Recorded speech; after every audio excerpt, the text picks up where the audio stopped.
దాదాపు 35 ఏళ్ల ఒక యువకుడు ఎంతో నిరుత్సాహంగా ఆందోళనగా పార్కులోని ఒక బెంచ్ పైన కూర్చుండి దీర్ఘంగా ఆలోచిస్తున్నాడు.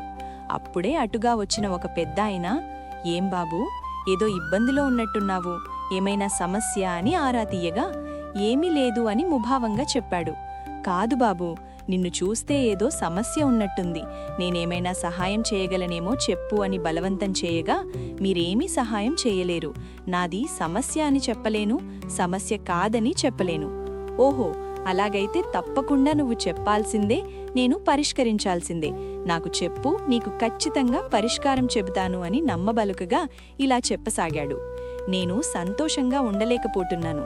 చిన్నప్పటి నుండి కూడా ఏదో కొద్ది కాలం మాత్రమే సంతోషంగా ఉండగలుగుతున్నాను. ఎక్కడ లోపముందో, ఎందుకు ఉండలేకపోతున్నానో అర్థం కావడం లేదు" అని అన్నాడు.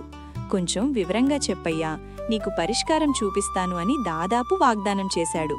"నేను చిన్నప్పుడు ఫస్ట్ క్లాస్ రావాలనుకున్నా, వస్తే సంతోషంగా ఉంటాను అనుకున్నాను. ఫస్ట్ క్లాస్ వచ్చింది, సంతోషం అనిపించింది. ఒక 2 నెలల తర్వాత మరలా సంతోషంగా లేననిపించింది. కాలేజ్లో చేరితే సంతోషంగా ఉంటాననిపించింది, కానీ మరలా కూడా 2-3 నెలల తర్వాత అలాగే సంతోషంగా లేననిపించింది. సరే, కాలేజ్ తర్వాత సంతోషంగా ఉంటానేమో అనిపించింది. కాలేజ్ అయిపోయింది, మరలా కూడా అంతే. అయితే డిగ్రీలో చేరితే సంతోషంగా ఉంటానేమో అనిపించింది. డిగ్రీ కూడా అయిపోయింది, కొద్ది రోజులే ఉండగలిగాను.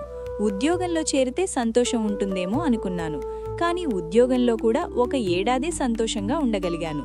పెళ్లి చేసుకుంటే సంతోషంగా ఉంటుందేమో అనుకున్నాను, అది అంతే, 1 సంవత్సరం మాత్రమే సంతోషంగా ఉండగలిగాను. మళ్ళీ రొటీనే. పోనీ పిల్లలు పుడితే సంతోషం ఉంటుందేమో అనుకున్నాను, మరలా కూడా ఒక 2-3 సంవత్సరాలు సంతోషం తర్వాత షరామామూలే.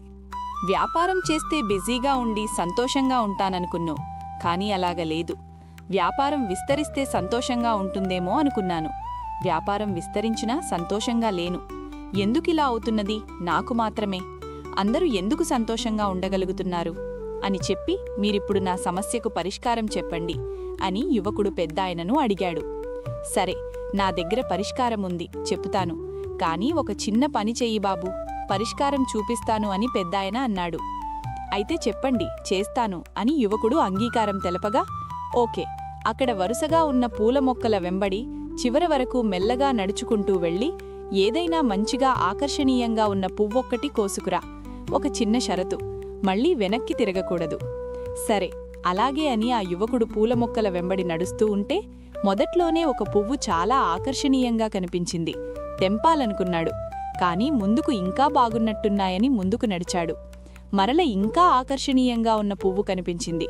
కోయాలనుకున్నాడు, కానీ ఇంకా మంచి పువ్వు ఉంటుందేమో ముందరా అని నడవసాగాడు. చివరి వరకు వచ్చాడు, కానీ చివరలో అంతగా ఆకర్షణీయంగా లేని వాడిపోయిన పువ్వులు ఉన్నాయి. అందులో నుండి ఒకటి తీసుకువచ్చి పెద్దాయనకు ఇచ్చాడు. అప్పుడు ఆ పెద్దాయన, "ఏమి గమనించావు బాబూ" అని అడిగాడు. ఆ యువకుడు చాలా చాలా ఆలోచించి, "ముందుకు పోతుంటే ఆకర్షణీయమైన పువ్వు దొరుకుతుందనుకున్నాను, కానీ వాడిపోయినవే ఉన్నాయి" అని చెప్పాడు. అప్పుడు ఆ పెద్దాయన, "దీన్ని బట్టి నీకేమర్థమైంది" అడిగి అతనే వివరించాడు. సంతోషమంటే ప్రస్తుతం మనమున్న స్థితి కంటే ముందు ఇంకా బాగుంటుంది అనుకుంటాము, కానీ అలా కాదు. ఉండవచ్చు, లేక నువ్వు పోవచ్చు. కాబట్టి దొరికిన దానితో సంతోషంగా ఉండడం నేర్చుకోవాలి. ఇంకా ముందు ప్రయత్నం చెయ్యాలి. లభించకుంటే నిరుత్సాహపడకూడదు. ఉన్నదాన్ని అనుభవించి సంతోషంగా ఉండడం నేర్చుకోవాలి. మీరు కూడా సంతోషాన్ని వెంబడిస్తున్నారా? కానీ అది ఎప్పుడూ దొరకడం లేదా? ఒక్క క్షణం ఆగండి, చుట్టూ చూడండి. మీ ప్రస్తుత జీవితంలో మీకు సంతోషాన్ని ఇచ్చేది ఏమిటి? దాన్ని ఈ ప్రయాణంలోనే ఆస్వాదించండి. మరియు ముందుకు సాగుతున్నప్పుడు గుర్తుంచుకోండి, సంతోషమంటే అన్నీ కలిగి ఉండటం కాదు, ఇప్పుడు మీకు ఉన్నదాన్ని అనుభవించడం మరియు ముందుకు సాగడానికి కృషి చేయడం. ఈరోజు మొదలుపెట్టండి. ప్రస్తుతాన్ని ఆస్వాదించడం నేర్చుకోండి, మరియు సంతోషం మిమ్మల్ని కౌగిలించుకుంటుంది. ఈరోజు మీరొక చిన్న ప్రయోగం చెయ్యండి. మీరు ఇష్టపడే ఒక చిన్న విషయాన్ని గుర్తు చేసుకోండి. ఉదాహరణకు, ఒక కప్పు కాఫీ, ఒక పుస్తకం, లేదా ఒక ప్రియమైన వ్యక్తితో సమయం గడపడం. ఆ క్షణాన్ని పూర్తిగా ఆస్వాదించండి. దాని గురించి ఆలోచించండి, దాన్ని అనుభవించండి. మీరు సంతోషాన్ని చూడగలరు. సంతోషమంటే పెద్ద విషయాలు కాదు, ఇప్పుడున్న చిన్న విషయాలలోనే దాగి ఉంది.